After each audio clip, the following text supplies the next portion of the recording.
Hello viewers, నేను మీ దివసం ఎదురమైన లంకేష్ని మాట్లాడుతున్నాను. ఈరోజు ఎక్కడ వర్షాలు అనేవి నమోదయ్యాయి, అలాగే రేపటి వాతావరణ విషయం ఎలా ఉంటుంది అనేది వివరంగా ఈ వీడియోలో చూద్దాం. ముందుగా ఈ వీడియోని ఎక్కడ స్కిప్ చేయకుండా చివరి వరకు చూస్తారని, అలాగే ఈ వీడియో కనుక నచ్చినట్లయితే లైక్, షేర్, కామెంట్ తప్పనిసరి. కొత్త వాళ్ళైతే మన ఛానల్ని సబ్స్క్రైబ్ చేయండి మరిన్ని వీడియోల కోసం. ప్రస్తుతం చూస్తున్న శాటిలైట్ ఇమేజ్ ప్రకారం అయితే తెలంగాణ రాష్ట్రంలో భారీ మేఘాలు అనేవి విస్తరించి ఉన్నాయి. ఆ మేఘాలు అనేవి ఆంధ్రప్రదేశ్ రాష్ట్రానికి విస్తరించే అవకాశాలు అయితే కనిపిస్తున్నాయి. ప్రస్తుతం తెలంగాణలో వర్షాలు అనేవి నమోదవుతున్నాయి. వరంగల్, జమ్మికుంట, మనుగురు పరిసర ప్రాంతాల్లో భారీ వర్షాలు అనేవి పిడుగులతో నమోదయ్యే అవకాశాలు అయితే ప్రస్తుతం కనిపిస్తున్నాయి. ఈరోజు మార్నింగ్ నుంచి మధ్యాహ్నం వరకు ఆంధ్రప్రదేశ్ అలాగే తెలంగాణ రాష్ట్రంలో ఎండల తీవ్రత అనేది కొనసాగింది.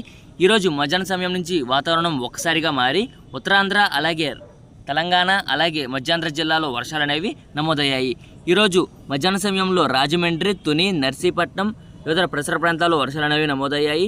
అలాగే రంపచోడవరం, చింతలపల్లి, సత్తెనపల్లి, విజయవాడ, అమరావతి పరిసర ప్రాంతాల్లో కూడా అక్కడక్కడ మాత్రమే వర్షాలు అనేవి ఈరోజు మధ్యాహ్న సమయంలో నమోదయ్యాయి. ఈరోజు అర్ధరాత్రి, రేపు తెల్లవారుజామున సమయంలో కృష్ణా, గుంటూరు, బాపట్ల అలాగే విజయవాడ పరిసర ప్రాంతాల్లో వర్షాలు నమోదయ్యే అవకాశాలు అయితే కనిపిస్తున్నాయి.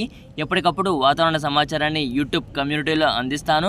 అలాగే ఈరోజు రాత్రి లేదా అర్ధరాత్రి సమయంలో రాయలసీమ జిల్లాలో కూడా వర్షాలు అనేవి నమోదయ్యే అవకాశాలు అయితే కనిపిస్తున్నాయి.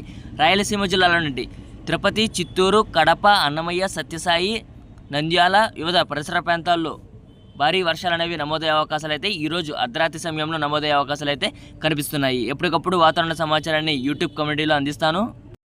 ఈరోజు రాత్రి సమయంలో తెలంగాణ రాష్ట్రంలో కూడా వర్షాలు అనేవి నమోదయ్యే అవకాశాలు అయితే కనిపిస్తున్నాయి. మే 13వ తారీఖున మార్నింగ్ నుంచి మధ్యాహ్నం వరకు ఎండ తీవ్రత అనేది కొనసాగుతుంది. మధ్యాహ్నం సమయం నుంచి ఒక్కసారిగా వాతావరణం మారుతుంది. మధ్యాంధ్ర జిల్లాల నుండి కృష్ణా, గుంటూరు, బాపట్ల, ప్రకాశం, నెల్లూరు వివిధ పరిసర ప్రాంతాల్లో మోస్తరు నుంచి భారీ వర్షాలు, కొన్ని చోట్ల తేలికపాటి వర్షాలు అనేవి నమోదయ్యే అవకాశాలు అయితే అక్కడక్కడ మాత్రమే నమోదయ్యే అవకాశాలు అయితే కనిపిస్తున్నాయి. ఉత్తరాంధ్ర జిల్లాల నుండి విశాఖపట్నం, విజయనగరం, కాకినాడ, తుని, టెక్కలి, సోంపేట, నర్సీపట్నం, రాజాం, బొబ్బలి, గజపతి నగరం, చింతలవలస, పార్వతీపురం, మన్యం జిల్లా, అరకు, పాడేరు, రంపచోడం వివిధ పరిసర ప్రాంతాల్లో మోస్తరు నుంచి భారీ వర్షాలు, అక్కడక్కడ మాత్రమే తేలికపాటి వర్షాలు నమోదయ్యే అవకాశాలు అయితే కనిపిస్తున్నాయి. తెలంగాణ రాష్ట్రంలో కూడా వర్షాలు అనేవి నమోదవుతున్నాయి. ఈ వర్షాలు మే 13, 14 తేదీల్లో ఇలాంటి వాతావరణం అనేది కొనసాగుతుంది. 15వ తారీఖున వర్షాలు అనేవి చాలా తక్కువ చోట్ల నమోదయ్యే అవకాశాలు అయితే కనిపిస్తున్నాయి. మరలా మే 16, 17 తేదీల్లో వర్షాలు అనేవి ఎక్కువగా నమోదయ్యే అవకాశాలు అయితే కనిపిస్తున్నాయి. అలాగే రాయలసీమ జిల్లాలో కూడా 16 నుంచి వర్షాల జోరు అనేది పెరిగే అవకాశాలు అయితే పూర్తిగా కనిపిస్తుంది. వాతావరణంలో ఎటువంటి మార్పు వచ్చినా ముందుగా యూట్యూబ్ ఛానల్లో అందించడం జరుగుతుంది.